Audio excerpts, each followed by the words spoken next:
Bonjour à tous, on se retrouve aujourd'hui pour une nouvelle présentation d'un smartphone. Aujourd'hui, un smartphone qui sort un petit peu de nulle part. Il s'agit du LETV Max 2, un téléphone qui est extrêmement intéressant sur sa fiche technique. On va voir un petit peu ensemble ce que j'en pense.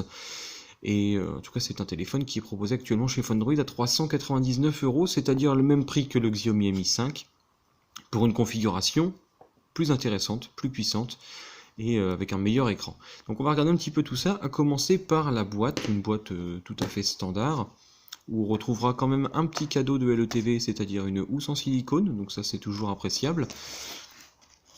Un chargeur qui est vraiment costaud, un chargeur qui fait 12 volts, 3 ampères, donc vraiment très très puissant. Donc pour le recharger, vous pourrez recharger votre téléphone très rapidement. Je pense qu'en une heure, vous pourrez déjà récupérer une grosse partie de votre autonomie. Voilà, c'était comme ceci. Voilà. Et un câble USB type C. Voilà. Alors, le téléphone, à quoi il ressemble? Eh ben, on va dire qu'il est sur un design plutôt standard, plutôt classique, il n'a pas une grosse particularité. On est sur une coque en métal à l'arrière, de couleur dorée, avec un capteur d'empreinte digitale ici, un gros capteur photo de 21 millions de pixels, un flash, ici des bandes en plastique pour faire passer le signal.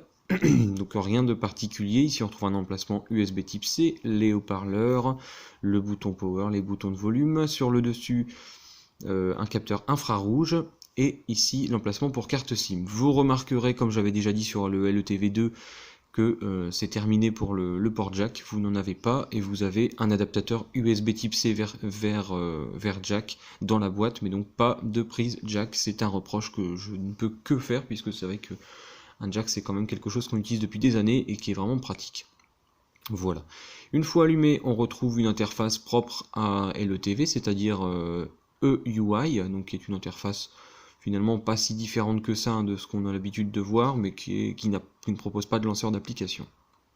On retrouve bien le Play Store, la langue française, etc. parce que nous l'installons avant l'expédition, mais attention, il reste quand même pas mal d'anglais dans les paramètres. Vous le voyez ici, il reste un petit peu d'anglais, donc si vous ne parlez pas du tout anglais, faites un petit peu attention à ça. Voilà.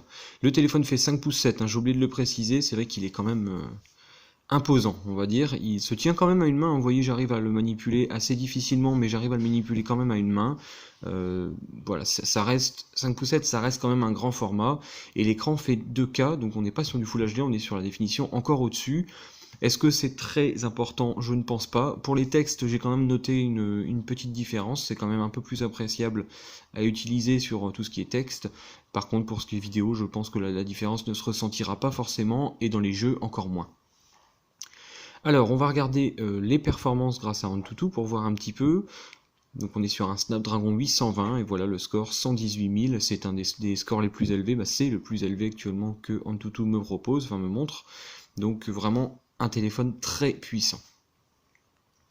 Qu'est-ce qu'on retrouve dedans? Android 6, le processeur, je disais, c'est bien un Snapdragon 820 avec une puce graphique Adreno 530. L'écran fait 2K, donc 2560 par 1440, 21 millions de pixels, 4 Go de RAM, 32 Go de stockage. Voilà, je pense qu'on ne peut pas faire beaucoup mieux. 8 millions de pixels en façade, 21 à l'arrière. On est vraiment sur un mastodonte qui peut lutter avec n'importe quel appareil et qui peut utiliser n'importe quelle application et n'importe quel jeu dans les meilleures performances possibles. On va regarder la galerie pour voir le 3D Mark. J'ai dû upgrader la version, sinon je n'arrivais pas à avoir de score. Et voilà, j'ai un score quand même à 27 000. Voilà, c'est... Je sais pas quoi dire de plus, on ne peut pas faire beaucoup mieux. J'ai jamais vu un score aussi élevé jusqu'à maintenant, si ce n'est peut-être le Xiaomi Mi 5, mais on est vraiment dans le très très très haut du panier. Au niveau de la caméra, donc la 21 millions de pixels, elle donnera un résultat, hop, la rotation automatique n'est pas activée, donc ça donne un rendu tout ce qu'il y a de plus correct, forcément. C'est assez difficile de juger en haute luminosité comme ça si la caméra est bonne ou pas, mais je constate en tout cas qu'elle est très rapide, la prise de cliché et le focus se fait très vite. Voilà, je pense pas que vous serez déçus non plus avec cette caméra. Et au niveau d'une photo en extérieur, les détails sont plutôt bien rendus. Vous le voyez ici, voilà, les détails rendent très bien. Donc là-dessus, aucun reproche à faire. Alors, je vais juste activer la rotation automatique. Donc en fait, chez LETV, vous avez ici le bouton qui permet de voir toutes vos applis et également d'accéder à tout ce qui est raccourci. Enfin, on va regarder une vidéo pour voir un peu la qualité de l'écran et du son.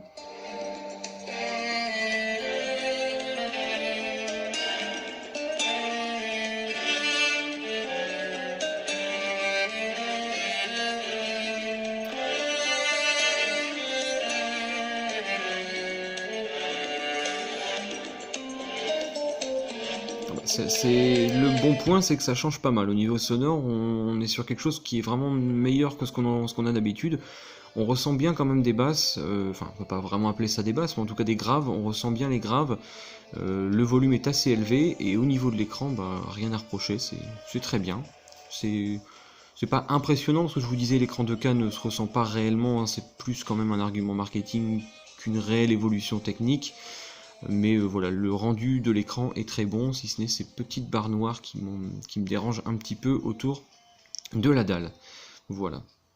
Donc mon ressenti sur ce LETV Max 2, je ne peux que vous le recommander.